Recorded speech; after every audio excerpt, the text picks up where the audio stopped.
Good afternoon and welcome to the 8th flight test of Starship. What a gorgeous view there on your screen from Starbase, Texas. It is currently 5:05 p.m. Central Time here, and we are looking forward to tonight's launch of the world's most powerful rocket. I'm Kate Tice, Senior Quality Systems Engineering Manager here at SpaceX. And I'm Dan Hewitt with SpaceX Communications. Welcome to our first ever broadcast from Starbase's new Star Factory building. I've been waiting a while to say that. Super excited. We are just a little over 39 minutes away and counting down to a liftoff at 5:45 p.m. Central Time today. Yeah, and if you were wondering, yes, that is the pad just behind us. Now, just over 1 month ago, we saw the second ever tower catch of the Super Heavy booster there at that pad, and that was also the first ever flight of the next generation of ship, which successfully lit all 6 Raptor engines and flew for several minutes before contact was lost. That's right. We completed our investigation following that mission, made a number of hardware operational changes for today's flight. We're going to detail all of those in just a few minutes. Important to remember, though, progress in a developmental program like this one, it's not always linear. There's no comparison, though, for putting that flight hardware in a flight environment to learn as fast as possible. And as always, primary payload for Starship Flight Test campaign is data. The objectives for today's flight will look very similar to Flight 7. We're planning to deploy simulated Starlink satellites and fly a range of experiments. We've moved a number of tiles from ship. We've removed a number of tiles from the ship for reentry testing. We will also intentionally be stressing the flaps during reentry so we can test the limits of ship before we get ready to attempt future ship catches. So lots of new testing happening today, and as always, excitement is definitely guaranteed.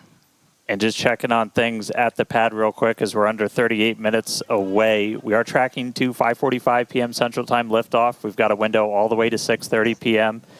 We have started prop load. You'll start to see those frost lines building up on both Super Heavy and Starship. We're not tracking any technical issues, any range issues, any weather issues from a launch at that 5:45 p.m. mark. So we are loading prop on the vehicles, looking good for a launch in just a little over 37 minutes. Now, let's meet today's vehicle on the pad. It's the world's biggest rocket, Starship.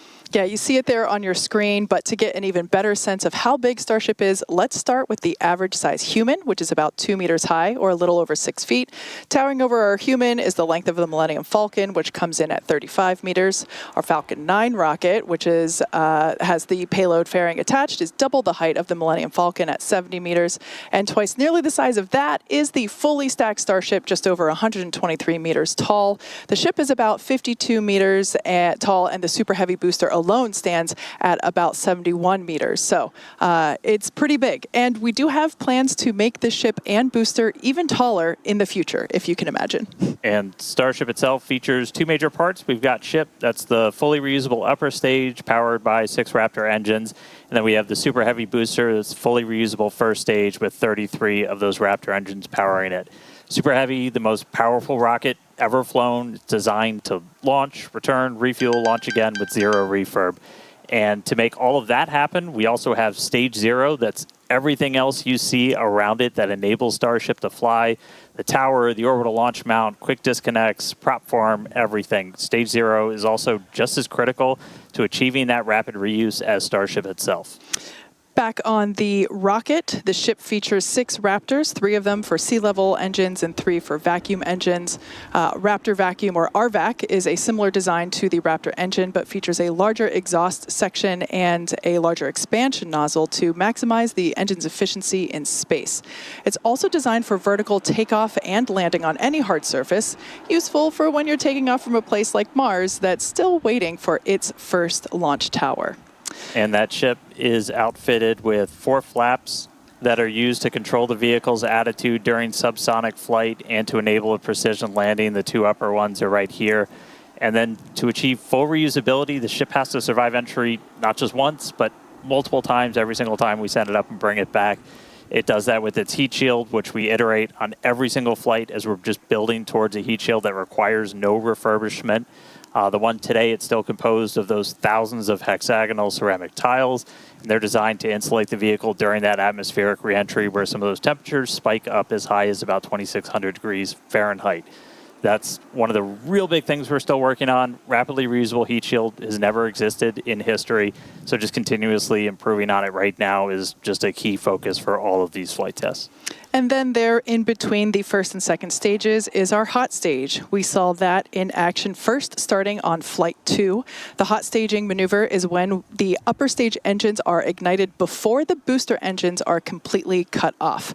With hot staging, the rocket never stops accelerating during separation. So it's actually more efficient than traditional stage separation, even though it sounds kind of crazy. You actually see it there on your screen now. That is one of the upgrades that we made on Flight 2, thanks to lessons that we learned on Flight 1. Several of the improvements and upgrades made for today's flight will unlock our ability to fly longer missions, something that we'll want to start doing, as we start doing orbital flights around Earth, and of course, eventually to Mars.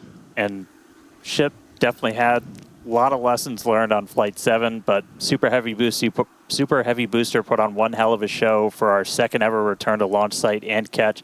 Marked our first reflight of hardware, shout out Engine 314, and it brought us a lot closer to full reuse. For more on that, get ready, Internet. We're going to be joined now by our buddy Chris out in Hawthorne. How's it going, Chris? And thank you, Dan, and I couldn't agree more. Raptor 134 definitely started us down that path toward rapid reusability for the Raptor engines, and who knows, maybe we'll see it again. Stay tuned. Welcome everyone to Hawthorne, California. As you can hear, excitement is building as we count down to Starship's 8th flight test. Behind me, you can see one of our mission control rooms where engineers here in Hawthorne are assisting our flight control teams in Starbase, keeping an eye on various systems like Starship's avionics and, of course, those powerful Raptor engines that have quite a workout ahead of them today. Now, the Raptor engines you'll see and definitely hear today were manufactured right here in Hawthorne, California. And the engines on today's flight are all Raptor 2 engines, which is the same design we've been using for Starship's flight tests to date. And that includes all of the engines that have powered the 2 Super Heavy boosters back to Starbase for catch and recovery by Mechazilla. But here at SpaceX, we like to continuously improve our designs by eliminating the parts we don't need. We call this applying the algorithm, and that helps us simplify designs and drives us toward rapid, reliable reuse. And that's just what we're doing with our Raptor engines, like you can see here on your screen. I love this family photo of the Raptors because it really shows you the unprecedented step forward in rocket design that Raptor 3 is.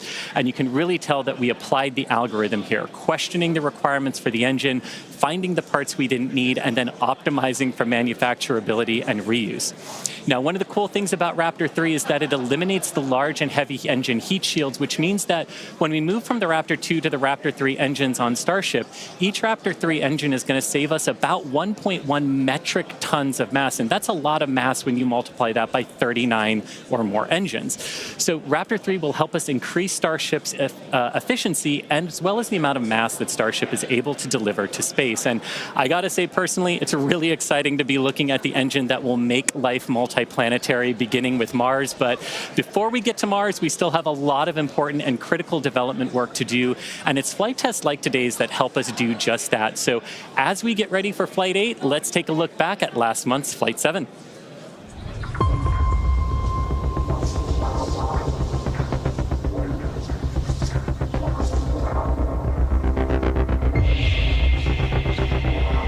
Flight directors, go for launch. T-minus 5, 4, 3, 2, 1.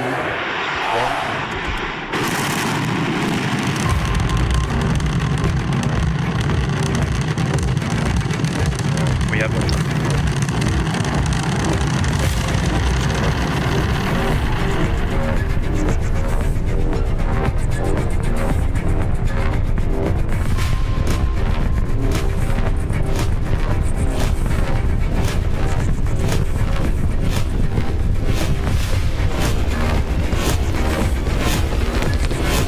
Vehicles pitching downrange.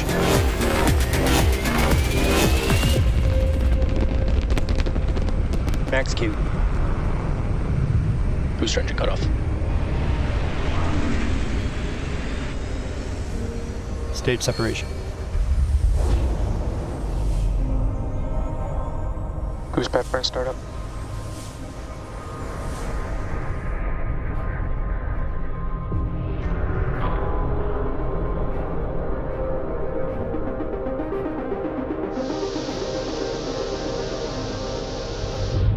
the launch team is go for tower catch.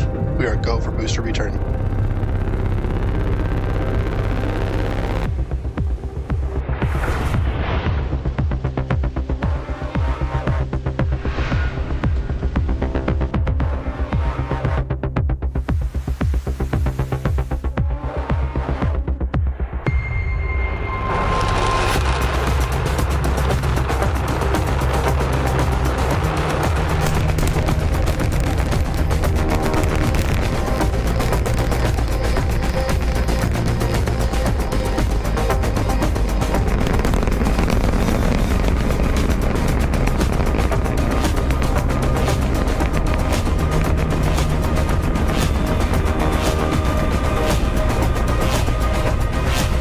Booster landing port shut down. Mechazilla has popped the booster.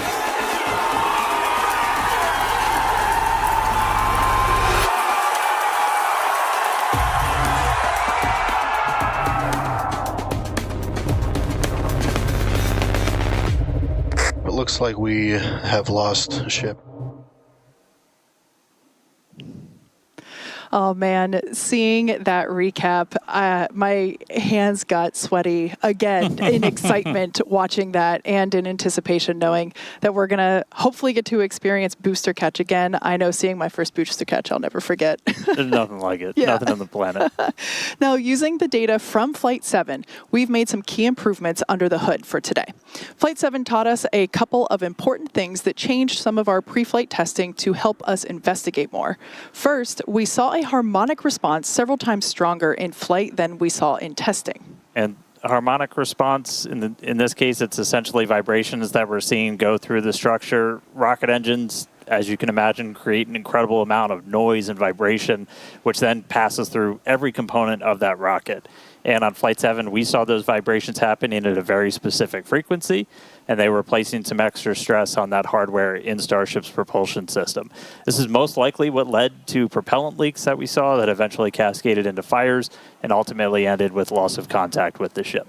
As part of our investigation, our team at Starbase took this flight's ship through a 60-second static fire on the Starship test stand, which is 10 times longer than any previous static fire.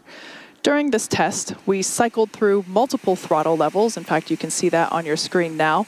We cycled through multiple throttle levels on the engines to recreate different conditions seen within the propulsion system during flight. And we tested some hardware changes on fuel feed lines to the Raptor vacuum engines. This gave us just the extra data that we needed to eventually implement new hardware that's installed in those fuel feed lines for the RVAC, the Raptor vacuum engines. Also tweaked a couple of other things like the temperature of the propellant as we're feeding it to the engines. Also the throttle level that we set for those engines during ascent. Having the ability to do a 60-second static fire, just one of the ways we're trying to expand our test capabilities here at Starbase. You want to test like you fly as much as possible. That just helps us to iterate even faster. Yeah, exactly. The fuel feed lines to the Raptor vacuum engines, which are unique to this upgraded version of ship, look like large straws running through the oxygen tank. Today's vehicle has one of the hardware configurations we tested in that extended static fire because it showed it was able to minimize the harmonic response and lower its amplitude or strength. We also took another look at where those fires broke out, specifically in what we call the attic. That's an unpressurized space between just the bottom of the ship's liquid oxygen tank and the top of those engine heat shields. Fires in that space resulted in a loss of vehicle back on Flight 2 and also on Flight 7. So we took some steps to make it more resilient to leaks in the future. To do that, we added a pretty hefty purge system. It's going to use gaseous nitrogen. It's pretty similar to the CO2, the carbon dioxide system we use on booster. It essentially just floods the zone with an inert gas to prevent a fire from ever starting. And then in addition to this, we increased the attic's natural fire defense just by adding some additional vent holes. That helps to keep the attic pressure as close to just vacuum as humanly possible as Starship flies into space. And for the next generation of ship, we're running the algorithm. We're going to try and do the next best possible thing and delete some of the unnecessary space. So that ship will be using Raptor 3 engines, which will let us reduce the attic volume and eliminate the majority of joints that can leak into the space. In the end, what you're seeing take place with these changes is the core of our test program. We fly hardware all together in a real-world environment. We learn from the data, we make upgrades, and then we fly again. Ultimately, we fly to learn, and we're learning a lot. That's right. Now, for today's flight test, we're going to be attempting to do everything we didn't get to do on Flight 7. We're still looking to get our first re-entry with this upgraded version of ship.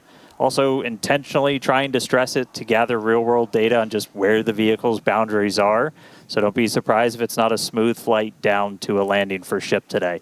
As always, it's going to start with liftoff, the 33 Raptor engines on super heavy igniting, lifting both it and Starship into its ascent, and it's going to power us all the way until hot staging. Yeah, those engines on the ship will ignite while the ship is still attached to the booster. This will create that stage separation that we see there. Second stage will continue to go on its way. The booster will make a flip and come back here to the launch tower just behind Dan and I for hopefully what we will see the third ever booster catch. Meanwhile, ship continues its ascent, gets into its suborbital place in space. We're going to have a test satellite deploy, pew-pew, Starlink's firing out. And then we're also going to do a Raptor relighting one of those sea-level engines before we get to ship re-entry. Troubleshoot by the state machine. And the ship will continue through, make its entry phase that lasts for a few minutes.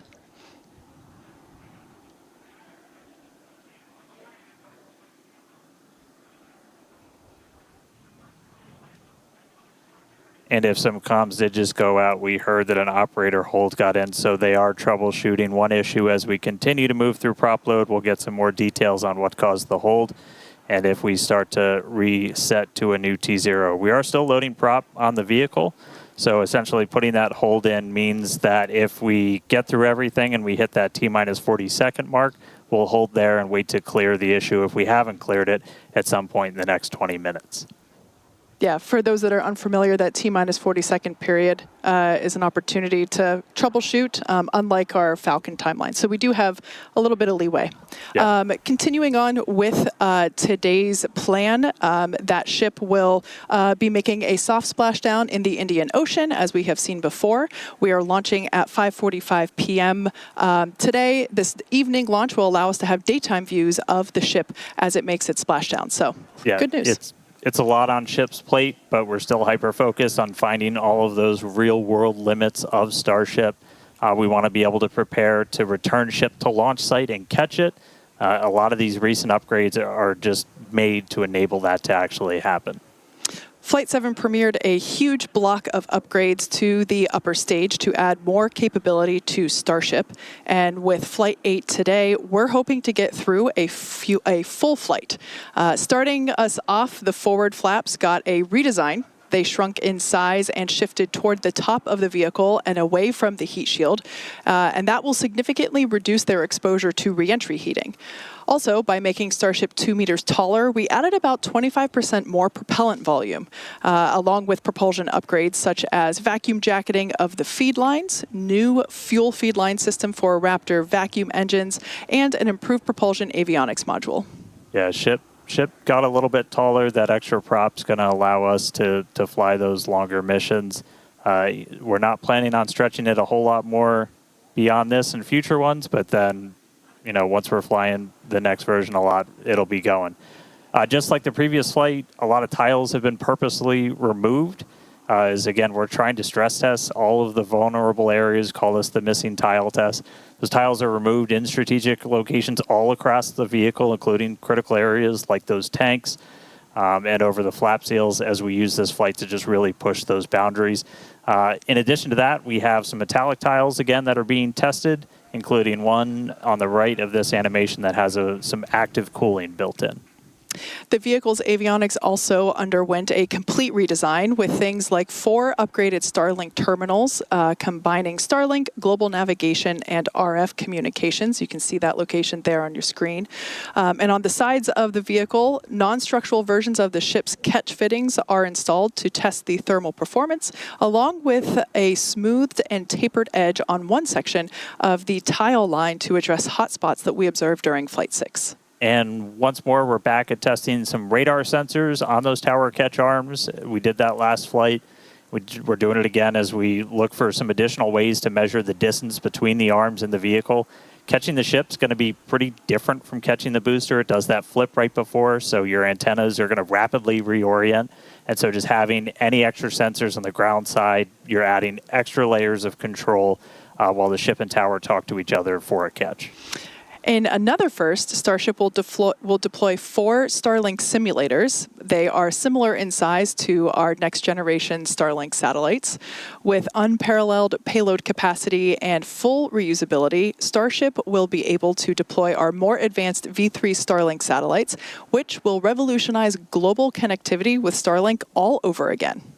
Each one of those Starlink V3 launches on a Starship is going to add about 60 terabits of capacity to the Starlink network. To give you some context, that's about 20 times the capacity of what we're adding with every V2 mini launch on a Falcon 9 right now. That's going to help us expand Starlink's network, expand its impact in the coming years as we expand that access to high-speed internet all around the world and eventually beyond. And the Starlink simulators that we're deploying today, they're going to be on the same suborbital trajectory as Starship. We expect them to demise as they enter in the atmosphere. And then Starship's trajectory itself looks very similar to our last several flights, splashdowns targeted in the Indian Ocean.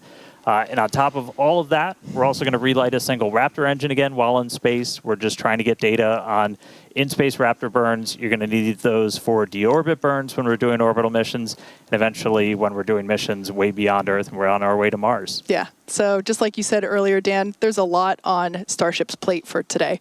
But one of the hallmarks of these Starship flights are the incredible views that we get throughout the flight, courtesy of Starlink. Every day, we're working to expand the Starlink network both on Earth and in space. For how all this connects us to the big mission, let's head back to Chris.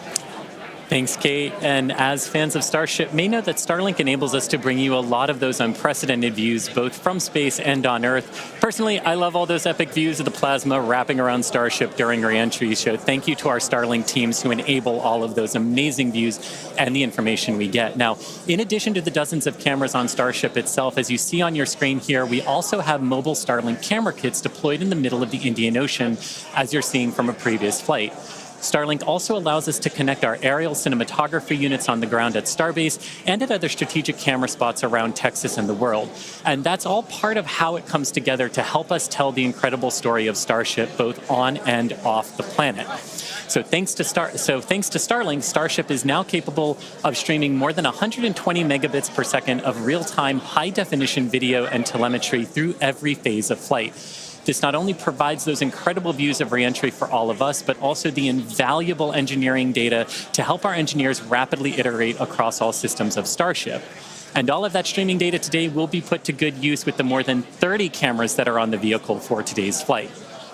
Now, Starlink is the world's largest satellite constellation operating in low Earth orbit to deliver high-speed, low-latency broadband internet. This provides internet access to people around the world, many of whom have never had connectivity before. As of today, Starlink is serving more than 125 countries, territories, and other markets, and has more than 5 million active customers and counting. But to meet the growing global demand for high-speed internet, SpaceX recently expanded its factory at Bastrop, Texas, and introduced Starlink Mini as well as an upgraded version of the Starlink standard kit. Here's our first ever look inside our brand new Bastrop facility. There's like an interesting stat where like the odds of being struck by lightning in your lifetime are like about 1 in 15,000. And we make 15,000 dishes a day. If the odds of a defect happening are the same odds as being struck by lightning in your lifetime, it's almost guaranteed to happen one time in this factory a day. So you have to have like a very intense focus on quality. Right now, we're in Bastrop, Texas at the Starlink manufacturing site, just about 20 miles east of downtown Austin. So the main function of this site is to produce our standard Starlink kits. Right now, we're producing 15,000 a day straight out of the factory. Raw plastic pellets come in, raw aluminum comes in, and we make those into the Starlink kits and then ship them right out to customers' homes. When you manufacture the product that you design in-house, you're forced to live with the mistakes. What that means is that you're very motivated to quickly innovate and iterate such that you can rapidly improve the process. Our previous generation of the production line was maxed out in terms of capability, and the demand for Starlink has kept growing. So when we sat down to go design this factory and this version of our production line, we were really forcing ourselves to innovate.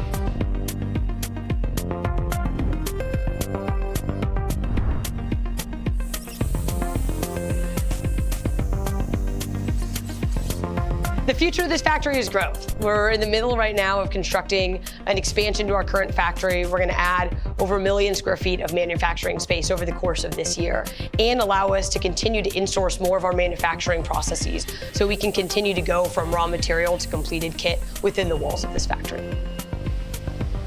I can't understate the hard work of all the employees at this factory who've made this a reality. Less than 2 years ago, this was an empty building with no employees. And over the last 20 months, we've built a factory from scratch. We've gone from producing 0 kits to over 70,000 a week. And we've gone from 0 employees to over 1,000.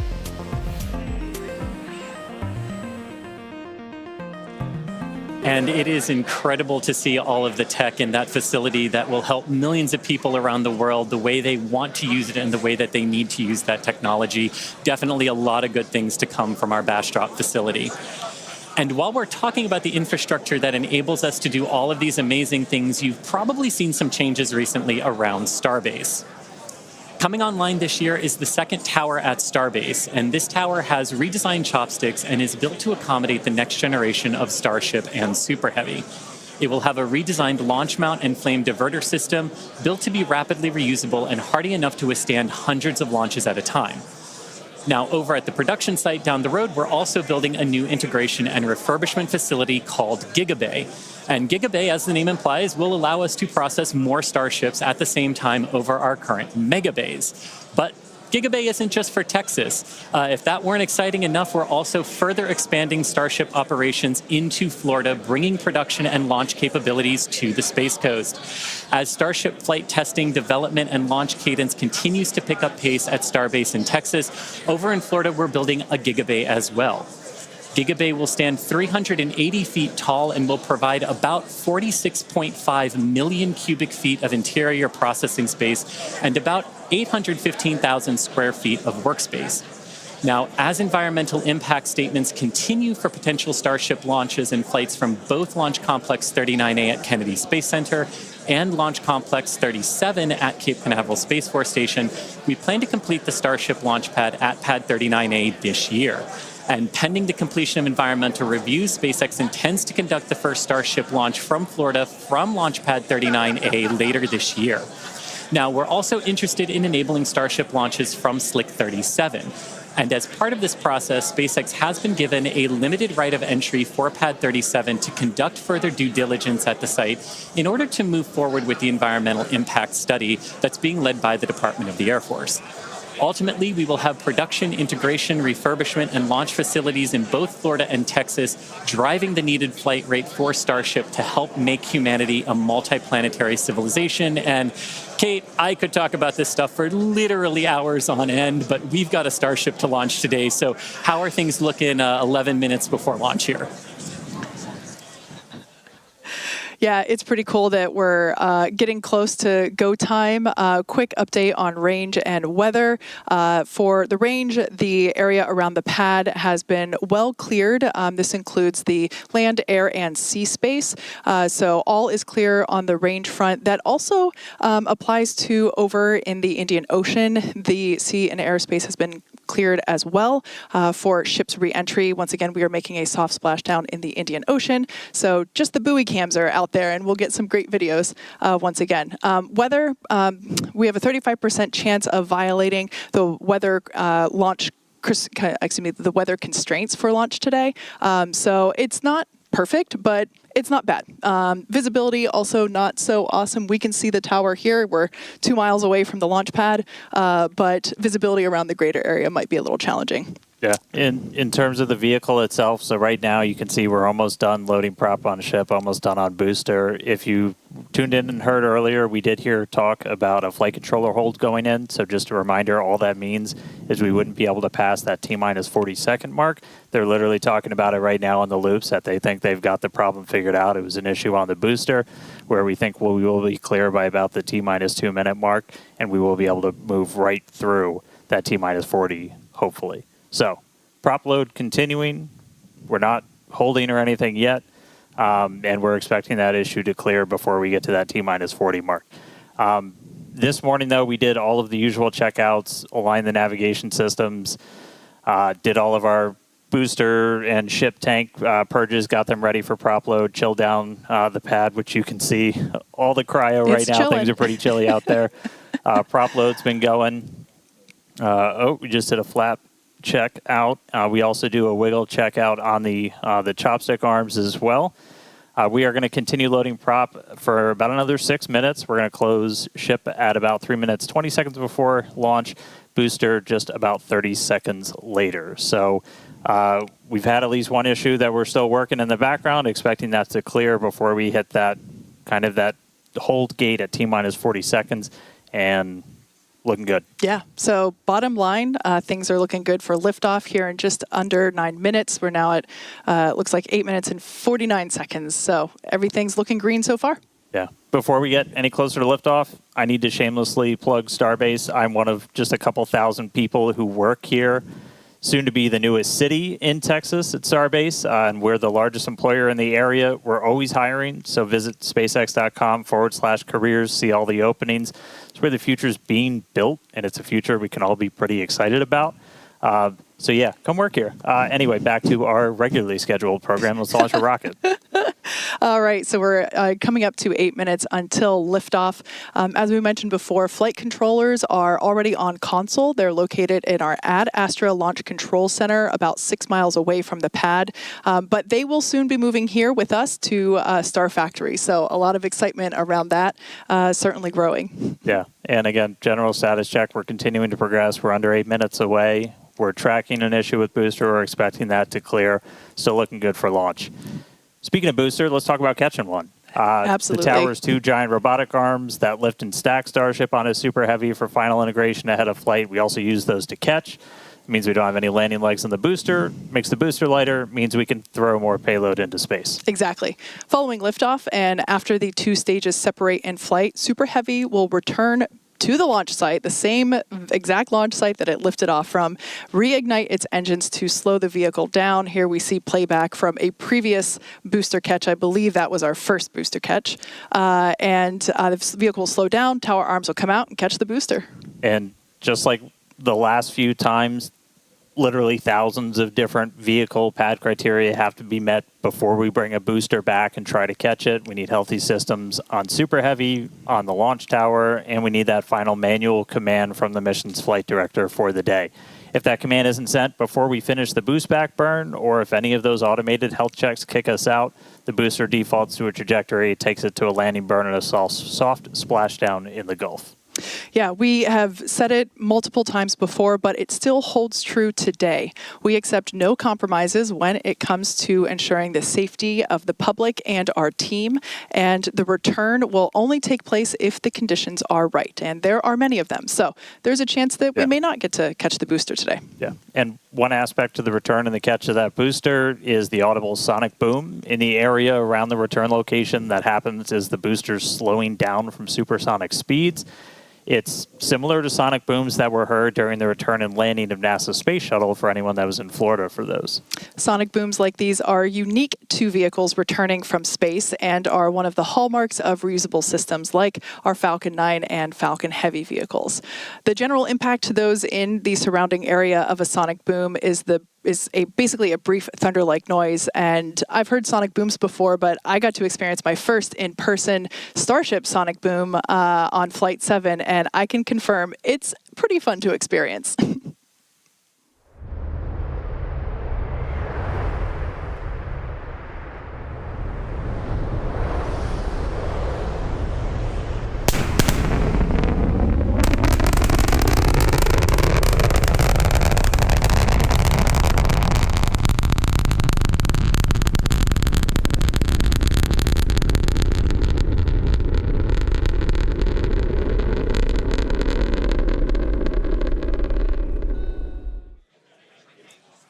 And as someone who has heard sonic booms many times in Florida, they are definitely a hallmark, and what a way to announce a returning space vehicle's return for reuse. Now, here in California, as you can imagine, the excitement is growing here. The crowd is growing. Kate mentioned our flight controllers in Ad Astra in Texas. Here in Hawthorne, we also have controllers on console in Mission Control, helping those teams in Texas monitor Starship's various systems, including the avionics and those 39 Raptor engines that were built right here in Hawthorne. Now, with 4 minutes, 30 seconds to go, Dan and Kate, how are we looking for a launch today? So we are still looking good. We're just about fully topped out on propellant on both vehicles. The closeout's going to be coming up in about a minute on ship, and then about 30 seconds later on the booster. We are still hearing chatter in the background about the booster issue that we're tracking. We may still be able to pass the hold, but if we need to hold at T-minus 40 seconds, we have several minutes that we can hang out there and work to just kind of troubleshoot those final issues before we get the go.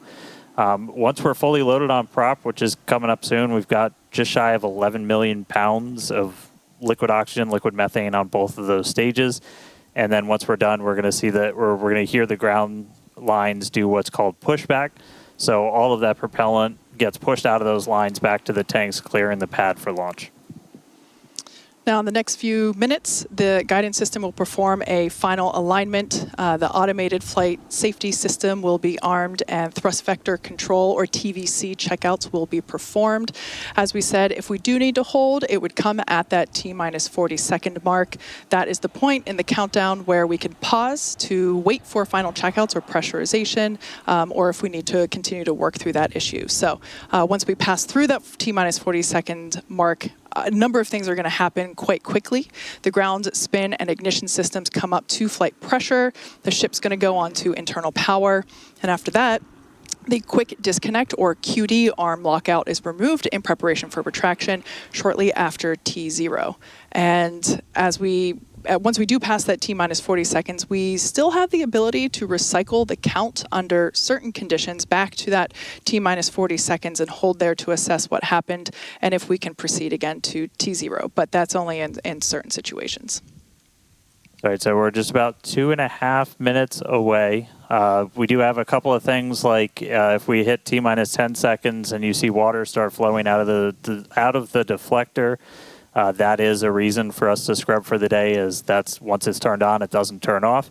And then we'll have to refill the tanks on both the water farm and the prop farm. Our team's gotten really, really good at refilling stuff really quick, so we can reposition for about a 24-hour recycle if we need to. Yeah. But speaking of we're things, coming up. things, We're coming up just under 2 minutes away. Now hearing we might hold at that T-minus 40-second mark while they still talk through a couple of troubleshooting steps. But again, if we hold there, we can hold there for several minutes, even with all prop fully loaded on the vehicle, before we can release the hold and decide to move forward.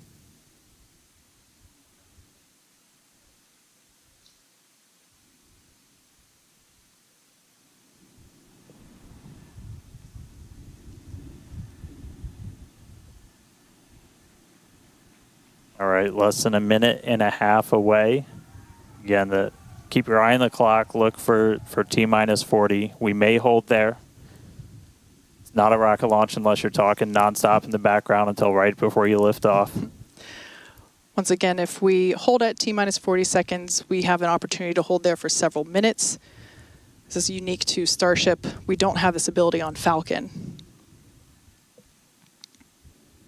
As we're about 15 seconds away, we did just here. We are going to hold at T-minus 40. So look for the clock to pause when we hit T-minus 40 as they finish troubleshooting.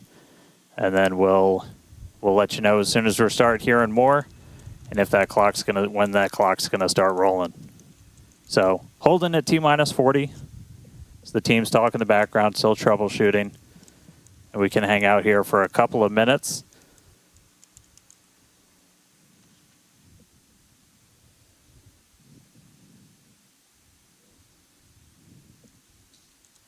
All right, and it sounds like we cleared the issue on the booster. We're now holding for a late braking issue with ship. So they're talking through that right now. Dan, you mentioned things that we've gotten really good at. It's incredible to think that we just stacked this vehicle earlier this morning, and we're already, through prop load. Prop load's pretty much complete and ready to go. It's a very slimmed down timeline. Yeah, this by far will be our fastest. We stacked the thing for the first time ever with these vehicles less than 24 hours ago. We really want to get to a point where we can, fly rapidly, fly as quickly as possible. And so this is definitely a case to try and push that forward. No wet dress or anything like that with these vehicles. Absolutely. And should this booster come back for a successful landing, you were talking about the rapid part of rapid reusability. This booster may fly on a future Starship flight if we're able to catch it and bring it back online. So for those of you that have just recently joined us, we have paused at T-minus 40 seconds just to assess and work through a problem that popped up in the countdown, and we are holding here as the teams troubleshoot it. We believe that we have put in a solution and we will be able to proceed, but we have some chatter on some nets indicating that we're just holding here for a few more seconds. Now, this is a great opportunity for the teams. This is unique on Starship. We don't have this ability on Falcon to hold here, partially because there's just so much propellant that it takes longer as a whole for it to cool down with that amount of volume that we have compared to the Falcon vehicle. But this T-minus 40-second hold is pretty cool because basically everything that would have been a scrub is actually just an opportunity to hold here and work through it. Or I should say many things, not everything. Like I said, we're working through an issue now, but we can also pause here for final checkouts or completion of pressurization to get up to flight levels, that kind of thing. So it's a nice feature to allow the team to wait for final checkouts or assess final prop levels or engine health and that kind of stuff.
All right, and if you're just tuning in, we are still holding at this T-minus 40-second gate. We cleared an issue on the booster that we were working up until the hold, still working one on ship, and team still continuing to discuss in the background.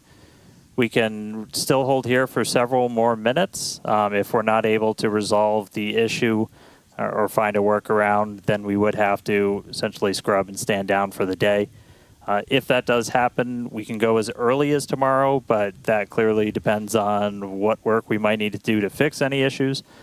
So just obviously stay tuned. But right now, we're a little over 5 minutes into this hold today. We've got a couple more minutes that we can hold at T-minus 40 before we have to kick out. Essentially, looking at a lot of those propellant temperatures on both vehicles, you want those to stay in pretty specific ranges for engine startup and things like that. That's what generally drives how long we can hold at T-minus 40. So still hanging out. As soon as we hear an update on the ship, we will let you know.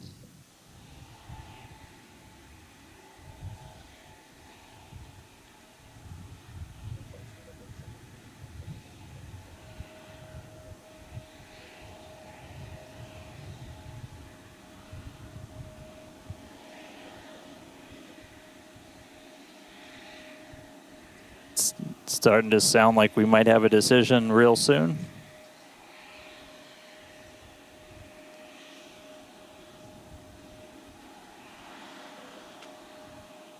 All right, you see the clock rolling. It is time to go for launch. So, 30 seconds to go. Oh. And we just heard a hold. So we kicked. Psych. No. So we did kick out back to the T-minus 40 hold.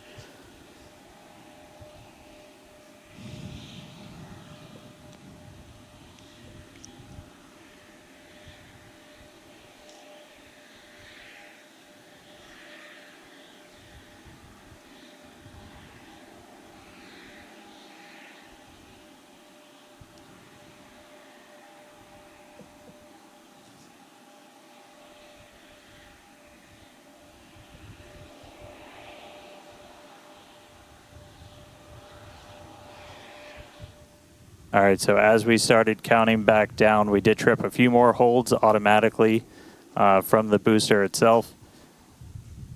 So we are now going to hang out here again at T-minus 40. They've got a couple more troubleshooting steps that they can take. If we're able to get through that, we can start counting down again. If not, we could always offload and try again on either tomorrow or another day. But right now, we're not done for the day yet. Still holding at T-minus 40 seconds.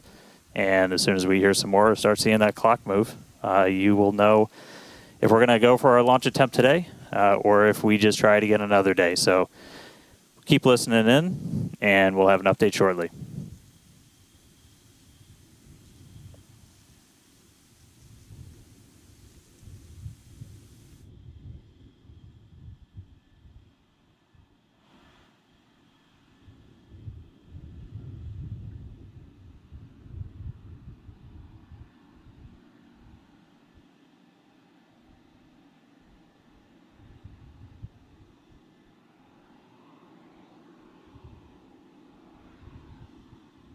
Yep.